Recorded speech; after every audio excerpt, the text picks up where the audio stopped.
প্রিয় বন্ধুরা, এখন আমরা চলে যাব একটি বড় লঞ্চ ধরার জন্য। তো ভিডিওটি সবাই না টেনে পুরোটা দেখুন। এখন আমরা লঞ্চটা স্টার্ট দিয়ে দিল। এখন আমরা চলে যাব বড় লঞ্চ ধরার জন্য। এই বড় ট্রলারটি দেখতে পাচ্ছেন, এই ট্রলারটি কিন্তু বড় লঞ্চকে ধরার জন্য যাবে। এটা হচ্ছে আমাদের সেই মোহনপুর লঞ্চঘাট। এই মোহনপুর লঞ্চঘাট থেকে এখন আমরা নদীর মাঝপথে চলে যাব। সেখান থেকে বড় বড় লঞ্চগুলা আসতেছে, সেগুলোতে আমরা যাত্রী নামাবো। তো ফুল ভিডিওটা দেখতে থাকুন, আর অবশ্যই সবাই ভিডিওটা বেশি বেশি করে শেয়ার মেরে সবাইকে দেখার সুযোগ করে দিবেন, যাতে ভিডিওটা সবাই দেখতে পারে।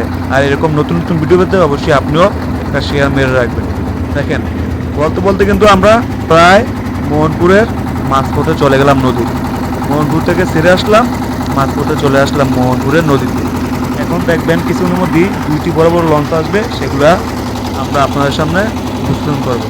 দেখেন, এখন আমি আছি খুবই সুন্দরভাবে। দেখেন, লঞ্চটা কিন্তু পুরোটা যাইতেছে এবং আমরা ট্রলারের মাধ্যমে যাইতেছি। ট্রলারের পাইলট ট্রলারটাকে কন্ট্রোল করতেছে এবং আমরা কিছুক্ষণের মধ্যে আমরা চলে যাব নদীর মাঝপথে।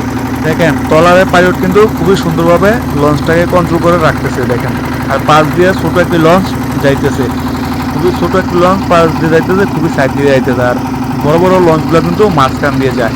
এখন আমরা সেই বড় লঞ্চকে ধরার জন্য যাইতেছি। ওই যে দুইটি লঞ্চ দেখতে পাচ্ছেন আসতেছে, এই দুইটাকেই ধরবো। পরের বার দেখতে অবশ্যই পাশে